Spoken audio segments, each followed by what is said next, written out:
Hindsight Radio. I represent it. The information station changing the nation.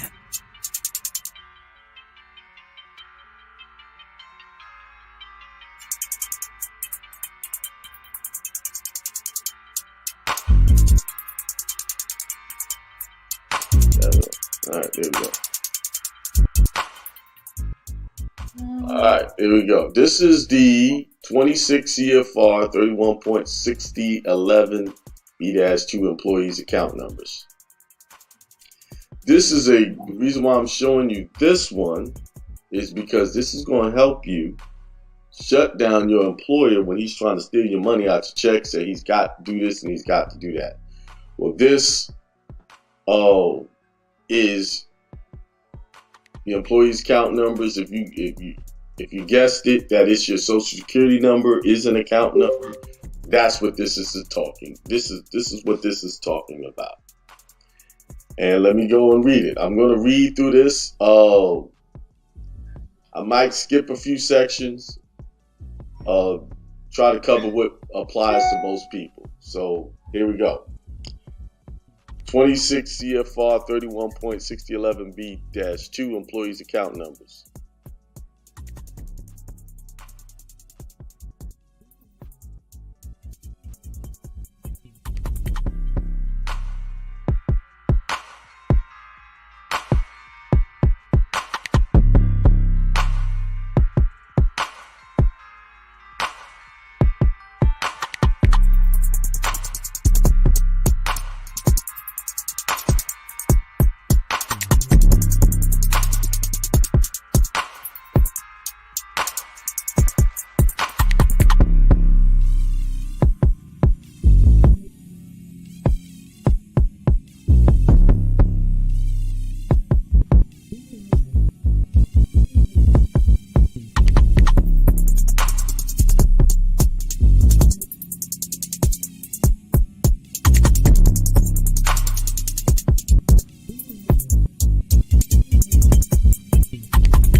Peace, everybody. Thanks for tuning in to another episode of the Truth Tuesday show with your host, Akeem L, here on Hindsight Radio, the information station changing the nation. What's up?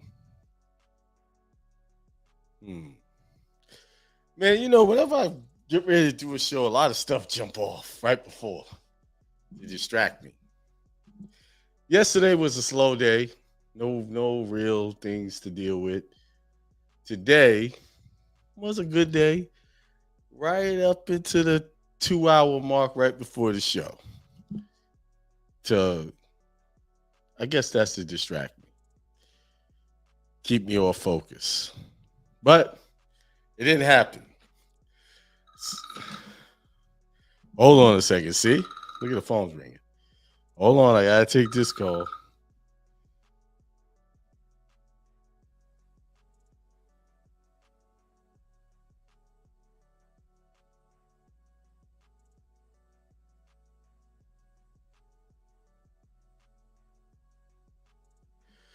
Yeah, that was my son. He's on the road. He forgot I had my show, and he had to go pick up a load, and he's heading out to Wisconsin to drop a load. Yeah. So I had to remind him I was doing my show. But let me just text him real quick. See, I told you, it just never fails.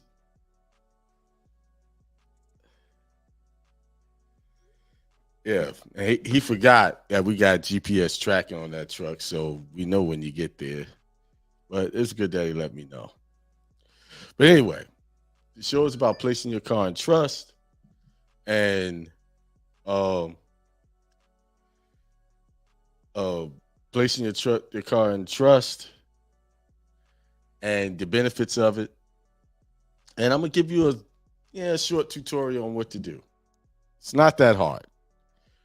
So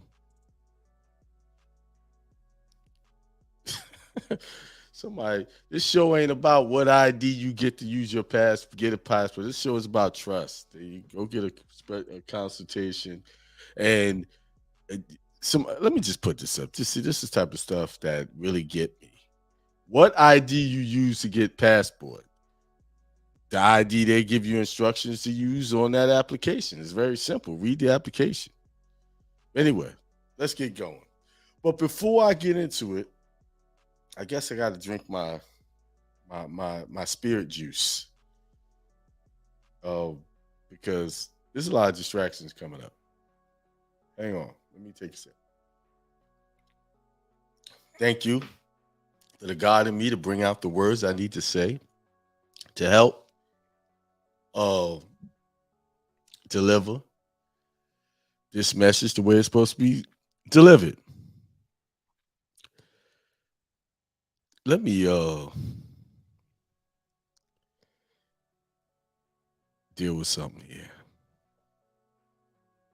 Anyway. But before I get into the trusting, I want to talk about a couple of prayers that you can use to help you in your, like, say this one says a prayer for success and prosperity. It's from Reverend Knight's book. It's in the back, and it says, and they use the scripture Proverbs 3:6. In all your ways acknowledge him, and he will direct your paths. Proverbs 3:6. I now recognize God in me as my guide and power of success and prosperity. I see and feel God in me guiding me from success to success, from prosperity to prosperity. I desire only that which is good for myself and everyone. My success and prosperity glorify God and uplift all mankind. In my mind, I see God in me, making me an example and inspiration of success and prosperity to encourage others. Thank you, God in me, for success and prosperity. And here's another one for money. I know everybody needs some money. I now recognize God in me as my source and supply of all good, including money. I believe that God wants me to have surplus good, including surplus money. Money to meet my needs, money to pay my bills, money to enjoy. I open my mind to money. I desire money only for good purposes. I will think right about money. I will do right about money. I will give right about money. I do not serve money. Money serves me. I see and feel never-ending streams of money pouring into my life for every good purpose. I love it and enjoy it. Thank you, God and me, for money and all good. Those are a couple of prayers you could use to manifest the good that you desire. You should be doing prayers and affirmations every day, at least twice, once in the morning, once at night. Remember, When you grew up, you had to say your prayers before you go to bed. Remember that? We done got away from that. But really, a prayer is really an affirmation. It's speaking to the God in you to deliver to you the things that you desire. So every day before you lay your head down, you should be saying something to close the day out. Saying a prayer of gratitude. Thank you that you made it through the day. One, you made it through the day and it was a successful day. Anytime you make it through the day, it's a successful day. And be thankful for the things that you've received throughout the day. Even the life lessons, the difficulties, it teaches you what you can do or improve on. So once in the morning, once in the afternoon. It wouldn't hurt to do it in the middle of the day, especially if it's challenging. I got to keep that in mind. I got to write that down. Do my meditation and prayers once, 2, and 3. At the opening of the day, the middle of the day,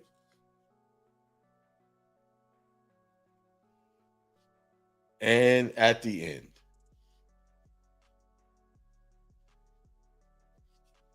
It don't hurt.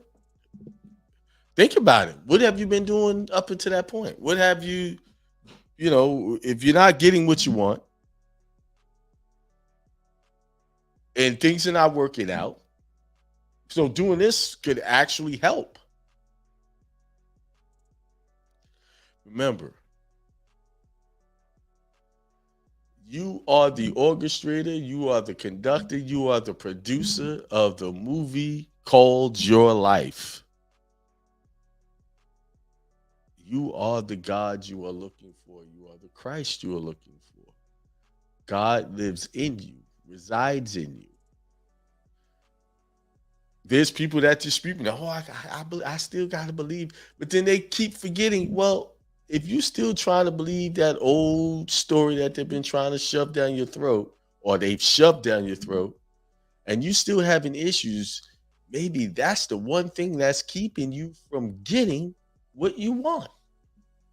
That you believe God is somewhere in the great beyond, and you're going to die and you're going to go meet him after you deal with all the nonsense here on this planet. Maybe you're one of those that believe you're supposed to struggle. You're supposed to be broke, and you're going to get all your riches in the afterlife.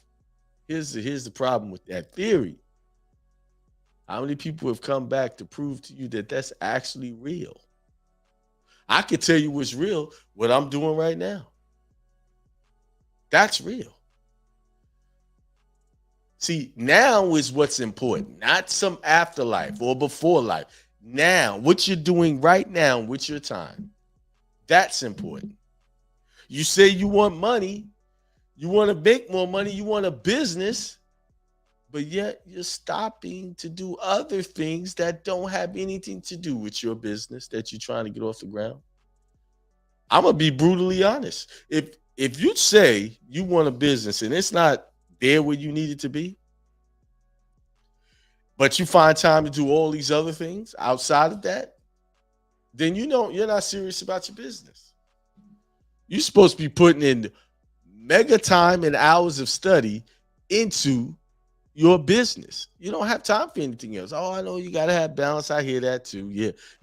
You're balancing yourself right on the broke side. You got so much balance, you're broke. I'm sorry. You got so much balance, your business is still not working. How many years you going to take to get this business going? What's your plan? I'm sorry. I know it's ruffling some feathers. That's the point. I want to ruffle your feathers. I hope it ruffles your feather and makes you irritated enough that you want to prove me wrong. See, I don't mind being proven wrong or something like that, on seeing that your business is going to be successful. Prove me wrong. Take time to reflect on your day. What did you do today to push your business forward? What did you do? And you can't just be doing anything. Meaning, you need to be doing something where people can see your product and buy your product or buy your services. That's how you make money. You can do all this fancy stuff if you want to. I know a lot of fancy people doing fancy stuff and they ain't making a damn dime. Then I know people who do rough, don't hardly look like much, but they're making money. The key is, what is the goal? To make money at your business. The goal is not to have, all these bells and whistles. The goal is to make money. The bells and whistles you add on, in time. I go to plenty of sites. I said, man, this is a great site, but it doesn't drive me to buy anything. Then I go to some crappy sites, what people would call crappy, but somehow I buy something. See, there's a book called, what is the name of this book?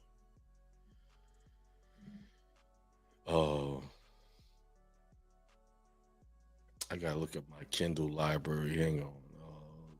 Okay, Audible. It's a book. It talks just about what I'm talking about. Okay, what's in my library? I got a lot of books in my library. I just got the book, The Hidden Messages in Water. I'm going to read that. But there's a book that speaks exactly what I'm talking about.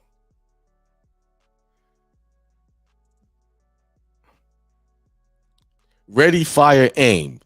0 to 100 million in no time flat by Michael Masterson. Very good book. I will actually I'll share the screen so you know what it looks like.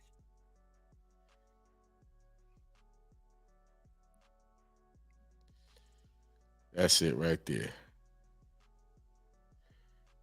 I got so many books. But that's it right there. Ready, Fire, Aim, 0 to 100 million in no time flat. Good book. Good book to read. It shows you how to get your business going without wasting time on the frivolous stuff or the frills. It's a very good book.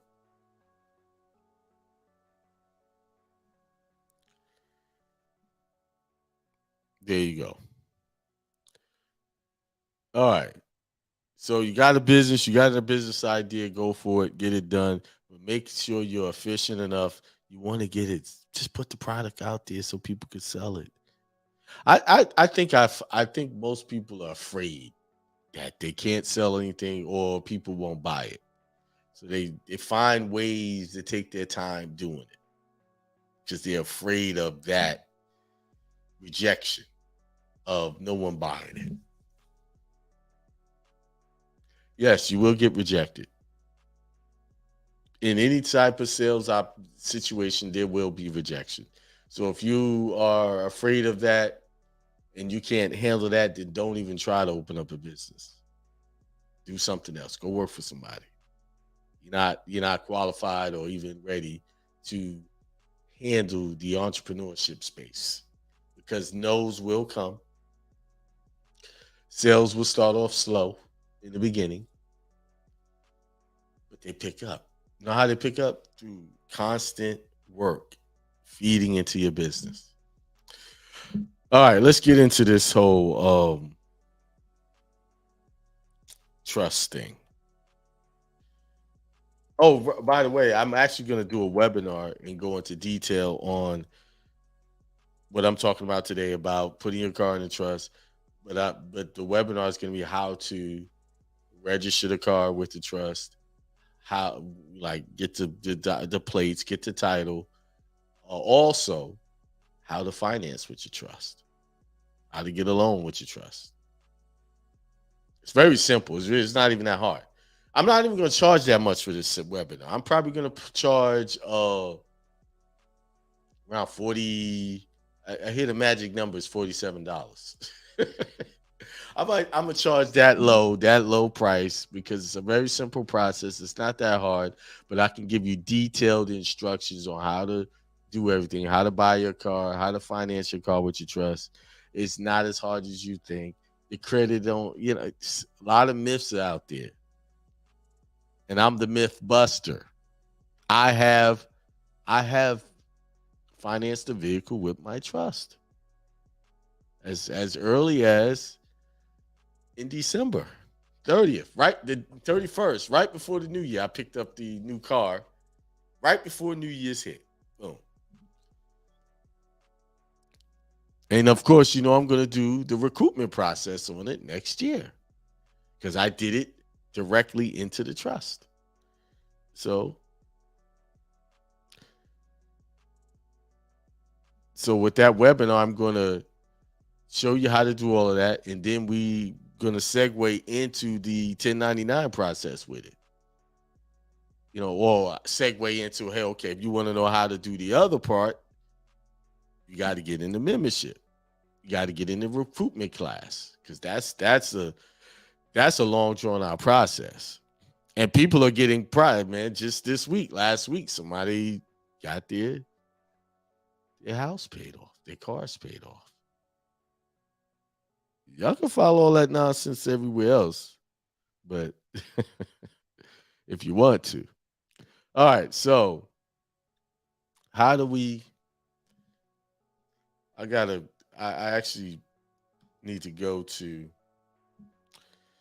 I put a large part of the details in the description, so I'm going to be reading that description. Hold on. Let me pause that. So, did my description?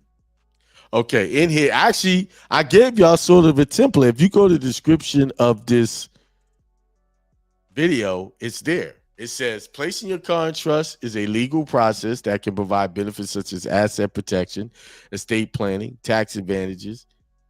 So in this video, we'll discuss the steps involved in placing your car in trust. First, you will need to create a trust document that outlines the terms of the trust, including who will be the trustee, who will be the beneficiaries, and how the car will be managed. Now, let me give you some details on that. Whenever you place a car in trust, you have to give the trustee the power to buy and sell property. If that trustee doesn't have that power, he will never be able to place any property, your car, or anything into trust. It must have the power to buy and sell. So if you're trying to finance anything as a trustee, you must have in that document that you have the capability, because if you don't say that, it won't work. Now, there's another detail that is on your trust certification that needs to have that statement. Actually, I have my trust certification right in front of me. And I'm going to give y'all, the source right in this video. But when I do the webinar in detail, I'll actually be showing these documents, what they look like. So this statement must be in there, or they will not let you buy and finance, buy the car or finance with the car if it's not in there, and they won't let you register the car. So it says, the above designated trustee is fully empowered to act for said trust and is our properly exercising trustee authority under this trust. No, wait a minute. This is not the one this is not the census I'm looking for. It's not the census. Stage. Okay. The trustee has the power to buy, sell, title, or transfer personal property and change the terms of the trust. So a lot of people, and I recommend that you put it in an irrevocable trust, because now that once you put it in that property becomes the property of the trust. It's no longer yours. But I also recommend to buy it directly with the trust. Don't buy it under your name and then transfer it. Buy it directly outright. I recommend that. But sometimes some of you guys already have vehicles that you want to put in trust. So you could just transfer it over. The only way you're going to be a transfer is if it has this sentence: the trustee has the power to buy, sell, title, or transfer personal property and change the terms of the trust. See, a lot of people say if you have an irrevocable trust, you can't do anything with it, blah, blah, blah, blah. Yes, you can if you have this statement in it. You can do that. If that statement is in your irrevocable or in your trust certification, that gives the trustee the power to change the terms of the trust, buy, trade. Now, of course, whoever the trustee must be somebody you need to be able to trust. Keep that in mind if you have that statement in there. All right. You may also need to attach a Schedule A to the trust document, which lists the assets that are being transferred to the trust. An example of a Schedule A for the car might include the make and model. Let's see, i.e. a 22 Honda Civic with the VIN number and the current market value of the car, which, in this example says $20,000. For your example, to be whatever you think the car is worth, or whatever the blue book value of it, you could do that. Then you will need to transfer ownership of the car to the trust, which typically involves completing a transfer of title form with your state's Department of Motor Vehicles. I've actually did. Last year I did that. I took a car I owned and I transferred the title over to the trust. Now, for specific details on that, you need to go to your DMV and they'll tell you exactly what to do. Then you will need to, next you will need to fund the trust with the car's value, which can be done through one of the following ways. Cash payment. You can transfer the ownership of the car to the trust and make a cash payment equal to the car's value. All right? Promissory note. You can transfer the ownership of the car to the trust and sign a promissory note stating that you owe the trust the car's value. The promissory note will typically include a repayment schedule and an interest rate. So, man, there's some that promissory note is a powerful thing. And I ain't going to tell y'all on this public video. It's going to be in the webinar. What you could do with this promissory note, man, that statement right there is the real sauce right there. But some of y'all might get it. Some of y'all down with me already know what I'm getting at.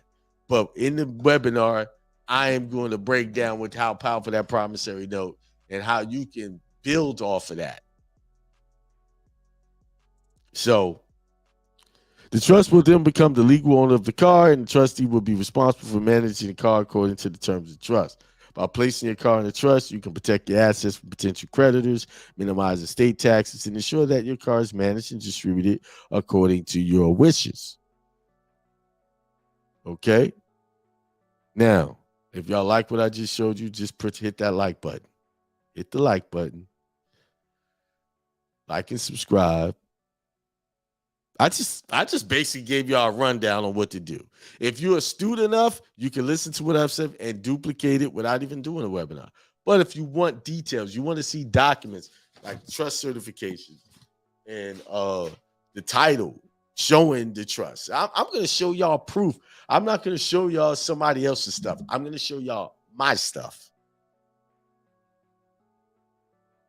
And I'm thinking about it. I'll add the caveat. How to set up your bills, light bills and all of that with the trust with that. Maybe I just said how to set up all your bills.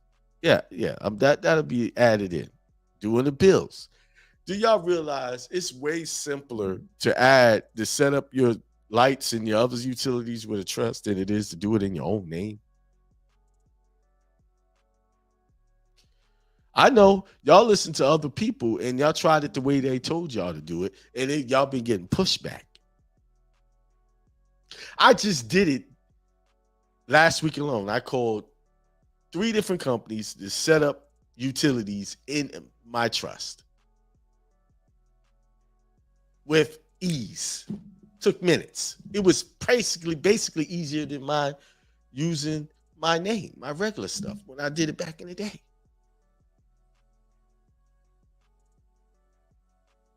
Come on. This stuff is easy. It's not complicated. It's just complicated because who you've been listening to made it sound complicated. They had to make it sound good so they can get that money out of you. Okay?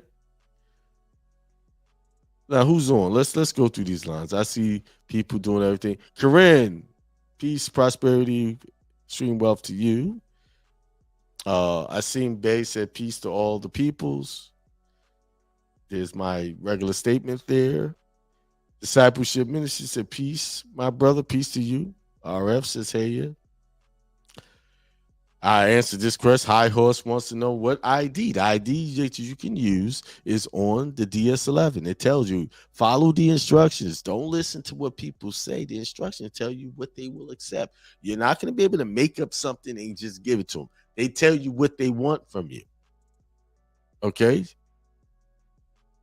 All right? Maybe I'll just do a video. What ID does the passport people accept?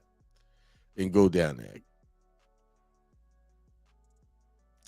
DJOJ said, peace all. The gods has been dropping deep knowledge. We appreciate it. Thank you.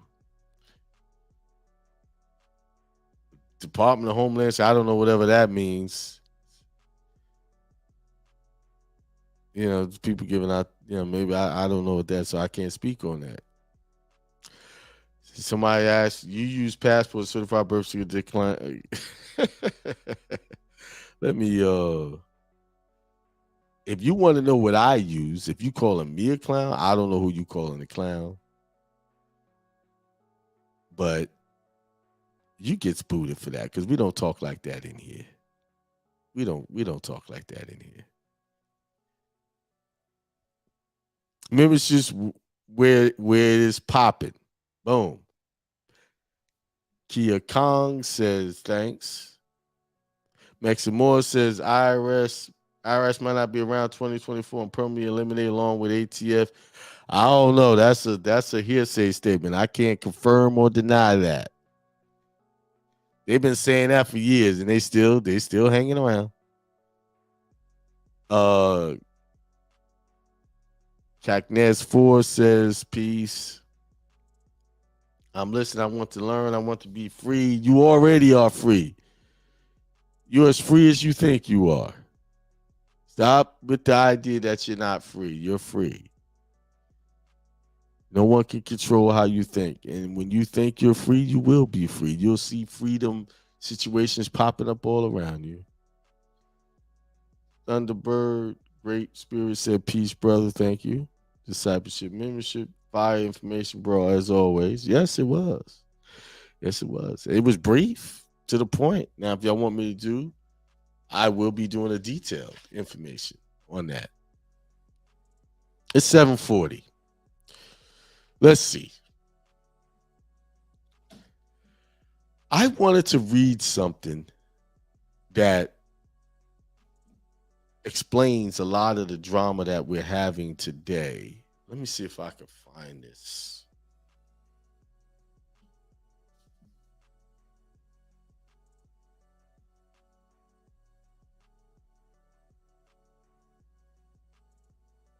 Let's see.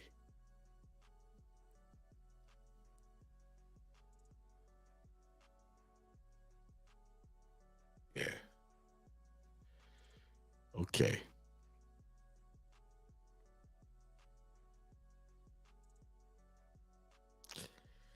I'm going to read this. I got time to go over.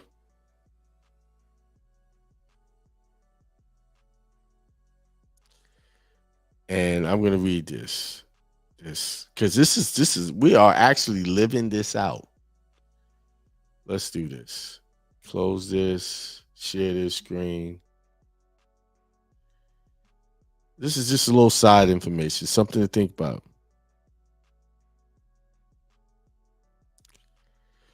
Space Miner said he said I was right. I need the government to understand that. Yeah, they understand you free. That's why they always trying to trick you into thinking that you're not free. You do your passport properly. You do all the things that I have in that membership. That's how you notify them that you're free. There it is. Let's share this.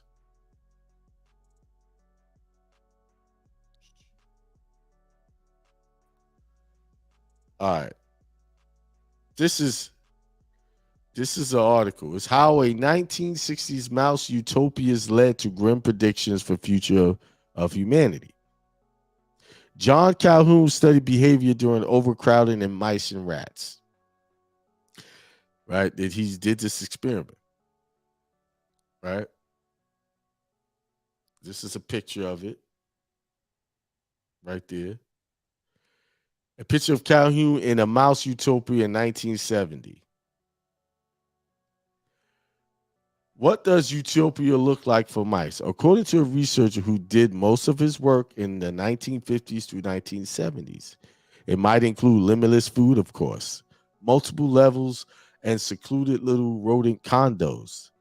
These were all part of John Calhoun's experiments to study the effects of population density on behavior. But what looked like rat utopias and mouse paradises at first quickly spiraled into out of control overcrowding, eventual population collapse, and seemingly sinister behavior patterns. The mice were not nice. For IO9, Esther English Arco writes about Calhoun's 25th habitat and the experiment that followed. At the peak population, most mice spent every living second in the company of hundreds of other mice. They gathered in the main squares, waiting to be fed and occasionally attacking each other. Few females carried pregnancies to term, and the ones that did seemed to simply forget about their babies. They move half their litter away from danger and forget the rest. Sometimes they drop and abandon a baby while they were carrying it. The few secluded spaces housed a population Calhoun called the beautiful ones, generally guarded by one male, the females and few males. Inside the space didn't breed or fight or do anything but eat and groom and sleep. When the population started declining, the beautiful ones were spared from violence and death, but had completely lost touch with social behaviors, including having sex or caring for their young. Calhoun's experiments, which started with rats in an outdoor pen and moved on to the mice at the National Institute of Mental Health during the early 1960s, were interpreted at the time as evidence of what could happen in an overpopulated world. The unusual behaviors he observed, he dubbed behavioral sinks. After Calhoun wrote about his findings in 1962 issue of Scientific American, that term caught on a popular culture, according to a paper published in the Journal of Social History. The work tapped into the era's feeling of dread that crowded urban areas heralded the risk of moral decay, and events like the murder of Kitty Genovese, though it was misreported, only served to intensify the worry. A host of science fiction books like Soylent Green, that's a good movie. Y'all need to watch that movie, because I think we're actually living that out right now. Because guess what? It said the name of that movie is Soylent Green, but did they put soy in everything? But watch the movie. It's a very old movie. My father was watching it when I was a kid, and that's when I saw it. Played on Calhoun's ideas and those of his contemporaries. The work also inspired the 1971 children's book Miss Frisbee and the Rats of Nymph, which was also made into a 1982 film, The Secret of Nymph, notes the National Institute of Health.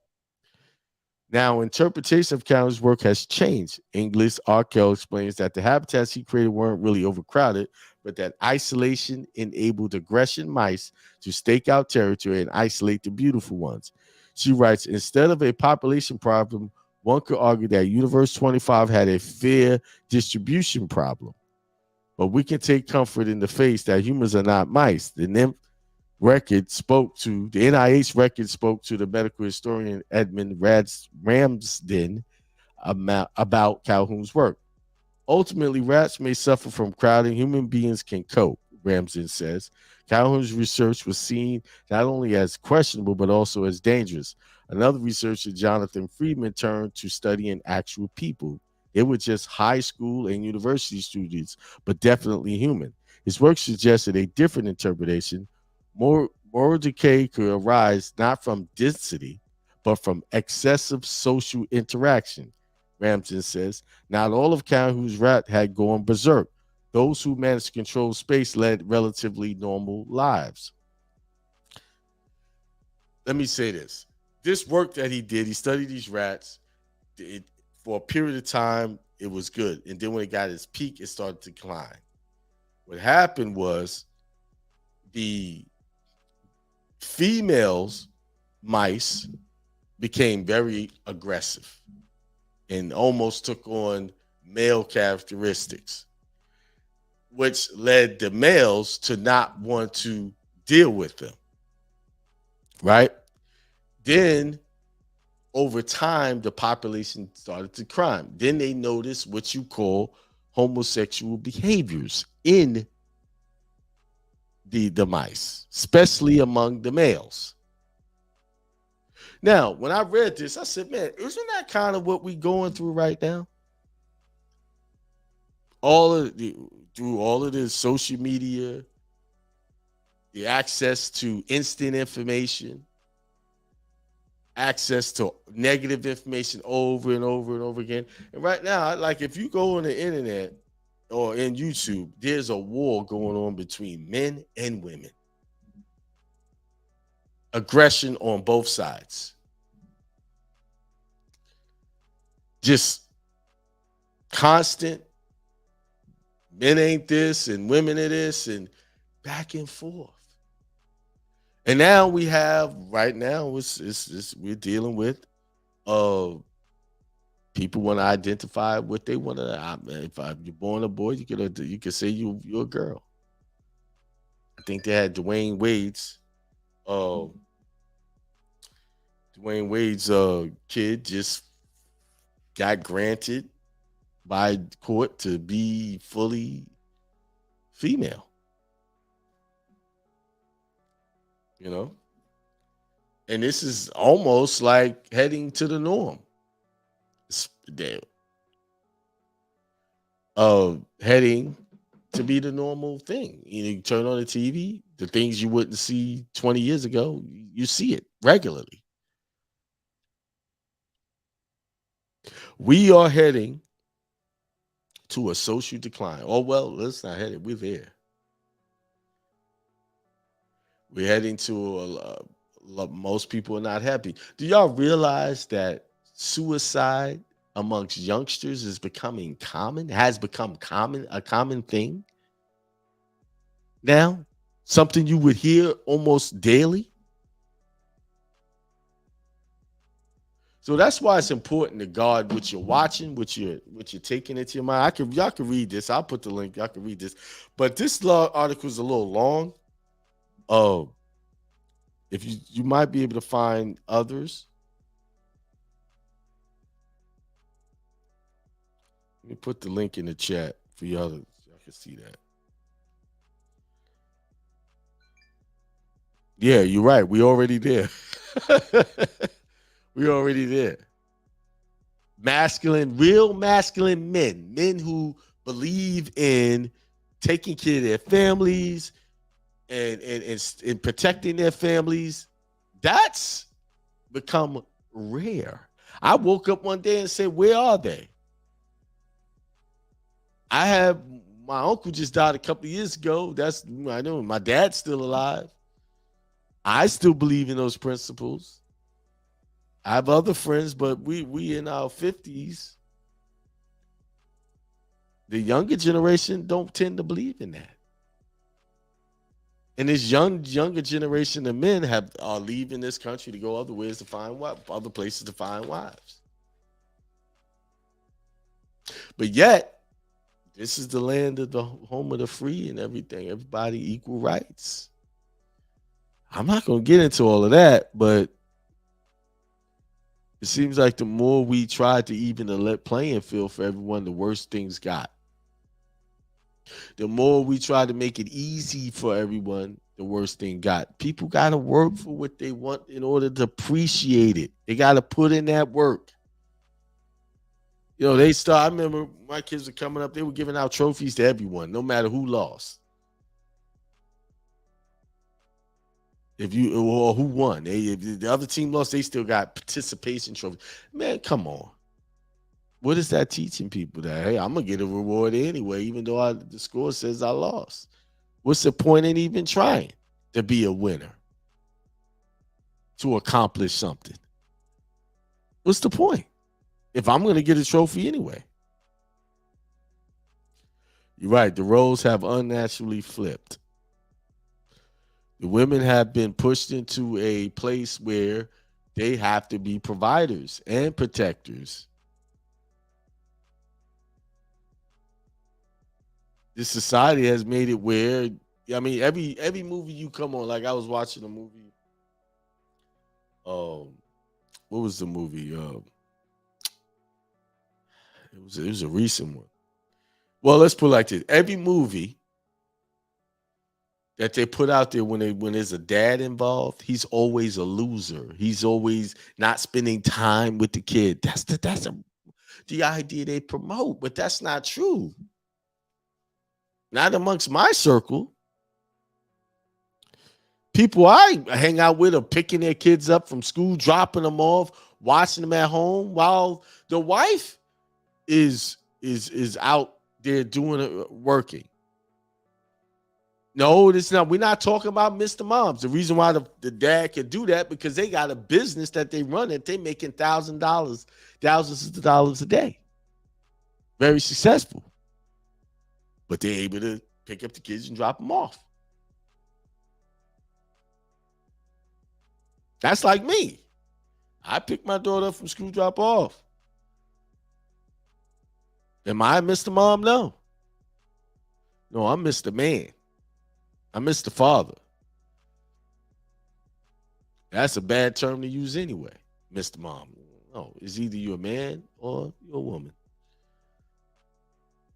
I know what my role is as a man. And picking a kid up and dropping off is not just a mom duty. It's a man. It's both. Anyone can do that. And that's the problem. You have issues. Oh, women's supposed to cook. No, I know men that could cook better than women. It's whoever decides they want to be the cook is the cook. See, we pay attention to these little nuances, cooking, cleaning, washing clothes and stuff like that. No, what we should be paying into, am I working in my true masculinity? And is she working in her true femininity? That's the stuff I can't do. I can't work in femininity. I can't do some of the things that women can do. I can't have a baby. I damn sure don't desire to have one either. That's painful. I can only imagine. I know it's painful, but I will never know what it really is like. And I appreciate the fact that that role has been given to the woman to handle. Okay? Because I know I would probably die if I was to try to deliver a baby. Okay? We have to recognize our limitations and our strengths as the how we were born. If we are made in God's image, how do we get to the point where you don't appreciate how we're born? Oh, I want to change this. There's something wrong with me. I got to be this. That's against the principles of God. And I know people trying to push these agendas and would not agree with what I'm saying, but realize this: whoever don't agree with it, whoever's listening that monitors these channels and try to take stuff down, you will be messing with a religious message. So I am expressing my religious freedoms. I'm not hurting or harming anybody. You see?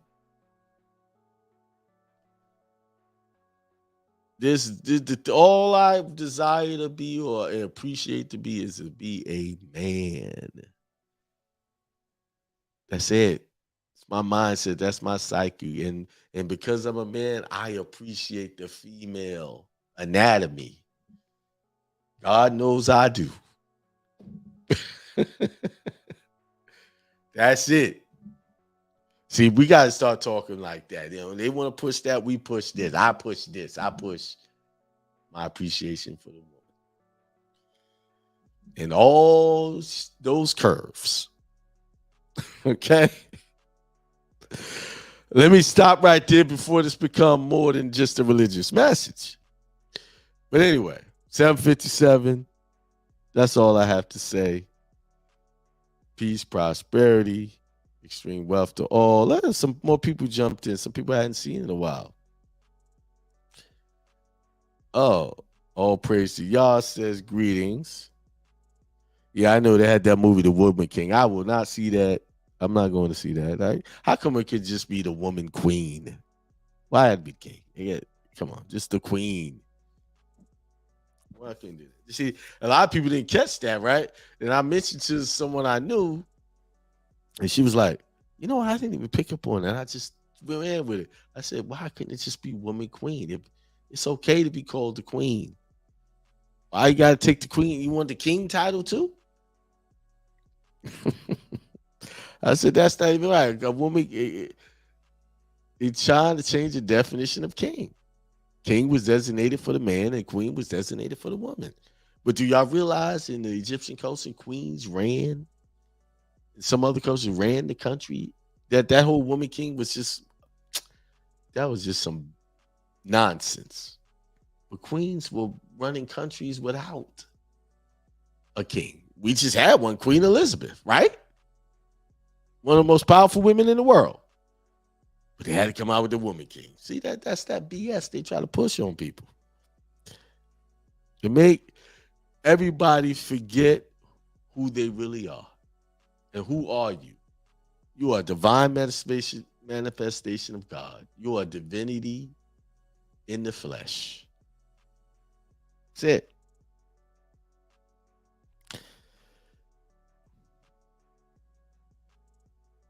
Yeah. Said, all praise to Yah said the female anatomy, the Most High is an engineer. Yeah, he is a divine engineer when he created that woman. Divine. Powerful stuff.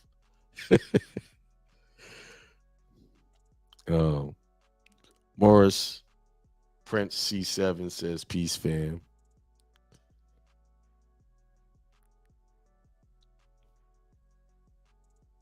Oh, everybody's laughing at me. Yeah. All right, y'all. Y'all have a peaceful, prosperous, and wealthy, extremely wealthy rest of your day or evening, wherever you might be.